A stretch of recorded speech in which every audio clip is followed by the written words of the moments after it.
नाग पंचमी की सबसे प्राचीन कथा जब नागदेव बने भाई। प्राचीन काल में एक सेठ जी के 7 पुत्र थे। सातों के विवाह हो चुके थे। सबसे छोटे पुत्र की पत्नी श्रेष्ठ चरित्र की विदुषी और सुशील थी, परंतु उसके भाई नहीं था। एक दिन बड्डी बहू ने घर लीपने को पीली मिट्टी लाने के लिए सभी बहुओं को साथ चलने को कहा, तो सभी डलिया और खुरपी लेकर मिट्टी खोदने लगी। तभी वहां एक सर्प निकला, जिसे बड्डी बहू खुरपी से मारने लगी। यह देखकर छोटी बहू ने उसे रोकते हुए कहा, मत मारो इसे, यह बेचारा निरपराध है। यह सुनकर बड्डी बहू ने उसे नहीं मारा। तब सर्प एक ओर जा बैठा। तब छोटी बहू ने उससे कहा, हम अभी लौट कर आते हैं, तुम यहाँ से जाना मत। यह कहकर वह सबके साथ मिट्टी लेकर घर चली गई और वहां काम काज में फंसकर सर्प से जो वादा किया था उसे भूल गई। उसे दूसरे दिन वह बात याद आई तो सबको साथ लेकर वहां पहुंची और सर्प को उस स्थान पर बैठा देखकर बोली, सर्प भैया नमस्कार। सर्प ने कहा, तू भैया कह चुकी है, इसलिए तुझे छोड़ ही आज देता हूँ, नहीं तो झूठी बात कहने के कारण तुझे अभी डस लेता। वह बोली, भैया मुझसे भूल हो गई, उसकी क्षमा मांगती हूँ। तब सर्प बोला, अच्छा तू आज से मेरी बहन हुई और मैं तेरा भाई हुआ, तुझे जो मांगना हो मांग ले। वह बोली, भैया मेरा कोई नहीं है, अच्छा हुआ जो तुम मेरे भाई बन गए। कुछ दिन व्यतीत होने पर वह सर्प मनुष्य का रूप रखकर उसके घर आया और बोला, मेरी बहन को भेज। सबने कहा कि इसके तो कोई भाई नहीं था, तो वह बोला, मैं दूर के रिश्ते में इसका भाई हूँ, बचपन में ही बाहर चला गया था। उसके विश्वास दिलाने पर घर के लोगों ने छोटी बहू को उसके साथ भेज दिया।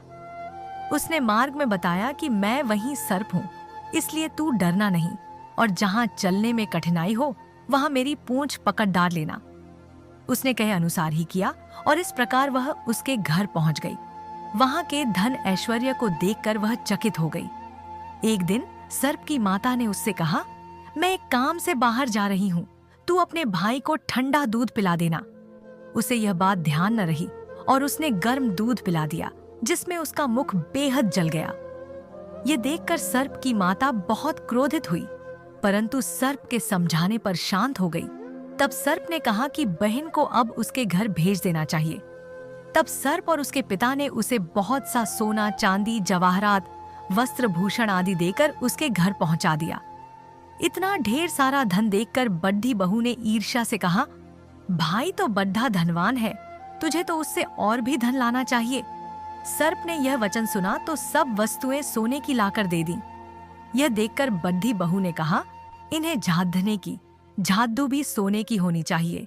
तब सर्प ने झाड़ू भी सोने की लाकर रख दी। सर्प ने छोटी बहू को हीरा मणियों का एक अद्भुत हार दिया था। उसकी प्रशंसा उस देश की रानी ने भी सुनी और वह राजा से बोली कि सेठ की छोटी बहू का हार यहाँ आना चाहिए। राजा ने मंत्री को हुक्म दिया कि उससे वह हार लेकर शीघ्र उपस्थित हो। मंत्री ने सेठ जी से जाकर कहा कि महारानी जी छोटी बहू का हार पहनेंगी, वह उससे लेकर मुझे दे दो। सेठ जी ने डर के कारण छोटी बहू से हार मंगा कर दे दिया। छोटी बहू को यह बात बहुत बुरी लगी।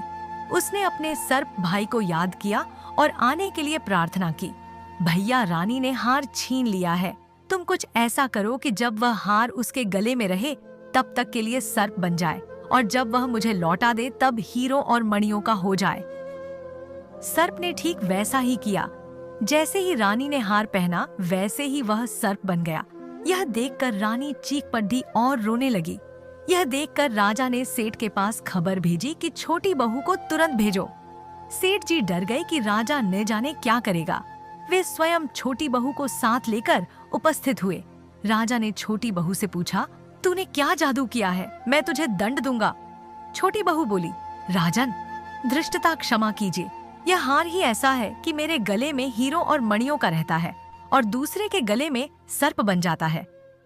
यह सुनकर राजा ने वह सर्प बना हार उसे देकर कहा, अभी पहन कर दिखाओ।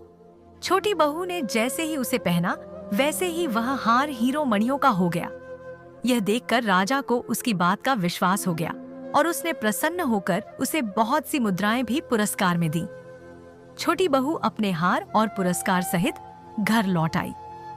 उसके धन को देखकर बड्ढी बहू ने ईर्ष्या के कारण उसके पति को सिखाया कि छोटी बहू के पास कहीं से धन आया है, यह सुनकर उसके पति ने अपनी पत्नी को बुलाकर कहा, ठीक ठीक बता कि यह धन तुझे कौन देता है। तब वह सर्प को याद करने लगी। तब उसी समय सर्प ने प्रकट होकर कहा, यदि कोई मेरी धर्म बहन के आचरण पर संदेह प्रकट करेगा तो मैं उसे खा लूंगा। यह सुनकर छोटी बहू का पति बहुत प्रसन्न हुआ और उसने सर्प देवता का बढ़ा सत्के का सत्कार किया। उसी दिन से नाग पंचमी का त्योहार मनाया जाता है और स्त्रियां सर्प को भाई मानकर उसकी पूजा करती हैं।